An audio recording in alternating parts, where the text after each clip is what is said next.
Flex music. Gasha. We muri zongo yeah. Mukuru ndakambodzera mavinga. Chandakatsenga chandiri. Penyu makazama mukuru wangu.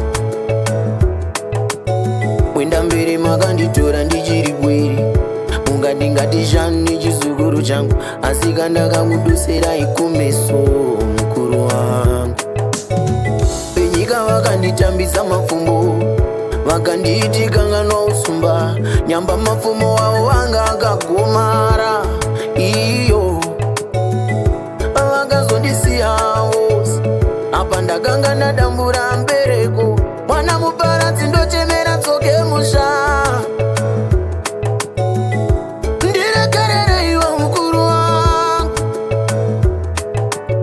Wena mbere ndakakubaya ipamoyo. Ndanzwa izwi richindidana richiti chidzokera pazvakatangira. Ogadzira vawakatatsira. Zvinhu zvako zvichafamba mupwere wangu. Chidzokera pazvakatangira. Ogadzira vawakatatsira. Zvinhu zvako zvichafamba mupwere wangu. Iyo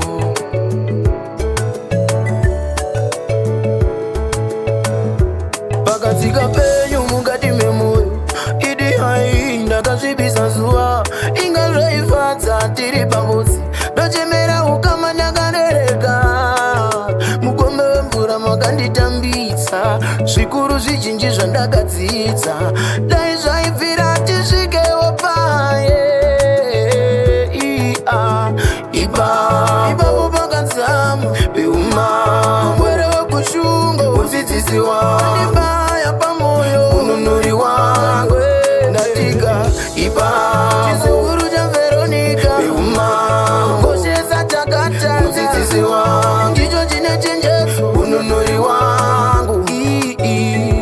Ndanzwa izwi richichema richiti ayaya. Chidzokera pazvakatangira. Ogadzira vawakatatsira. Zvinhu zvako zvichafamba mupwere wangu. Chidzokera pazvakatangira. Ogadzira vawakatatsira. Zvinhu zvako zvichafamba mupwere wangu. Iyo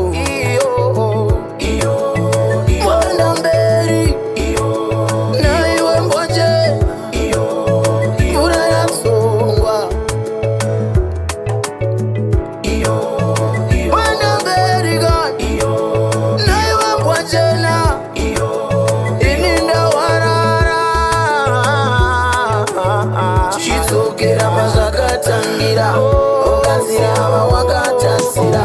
Zvinhu zvako zvichafamba mupwere wangu.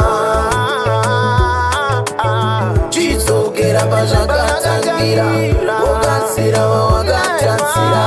Zvinhu zvako zvichafamba mupwere